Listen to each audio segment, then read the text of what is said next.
let's examine the reactivity of ketones and aldehydes. Now, ketones and aldehydes are very similar in their structure, right? They both have a carbonyl carbon, and a lot of the reactions that a ketone can do, an aldehyde will do as well. But we should keep in mind there are differences in their reactivity. And specifically, aldehydes tend to be more reactive than ketones. So let's look at this. So let's look at, for example, a base hydrolysis reaction.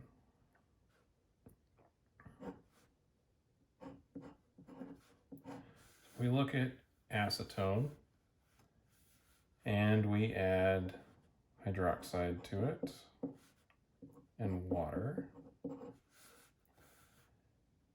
Then we'll have, let's see here, an equilibrium. And I'm drawing a little tiny equilibrium arrow towards the product because not much of this will form in this case.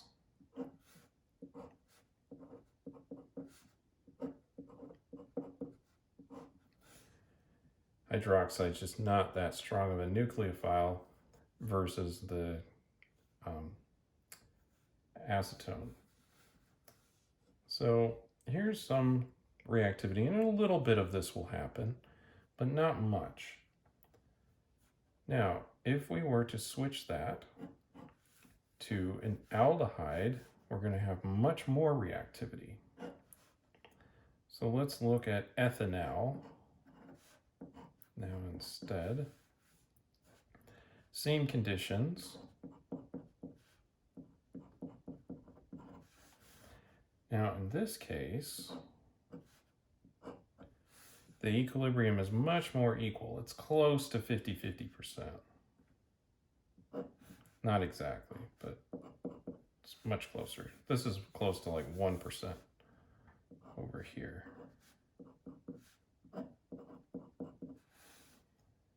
And then we can take this even a step further and go to our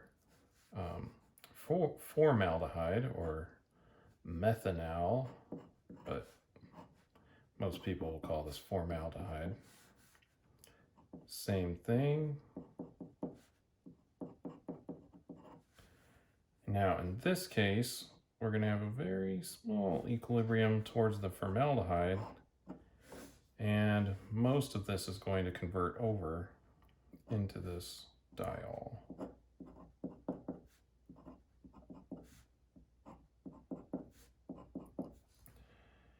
Now, what are the reasons for why an aldehyde is more reactive than a ketone? Well, one of the reasons is simply steric hindrance, and that can help explain the difference between these two, and also this one, I suppose. We have steric hindrance here. We've got hydrogens and all of that. This is just bulkier than a hydrogen there. So the approach into the carbonyl carbon is hindered. So ketones have more steric hindrance.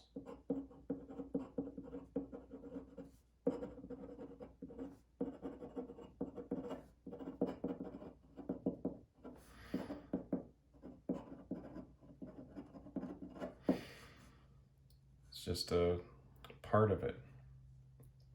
Now the other thing to think about here is the inductive effects.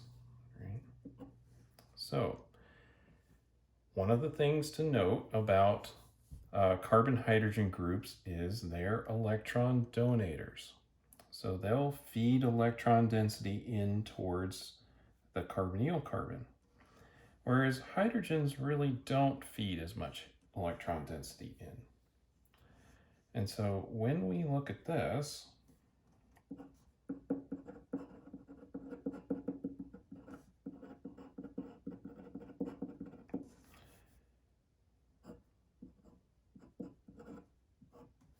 right, we've got a partial negative charge there, and we have a partial positive charge down here. Well, if we have carbon groups here, will kind of feed in electron density into this carbon to make up for the fact that the oxygen is trying to steal some of those electrons away. Well, in the process of that, we will weaken this positive charge.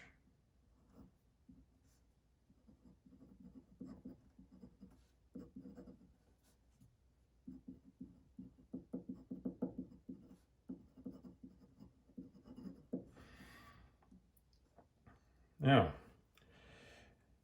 nucleophiles are attracted to positive charges, so the larger the positive charge, the more reactive it's going to be.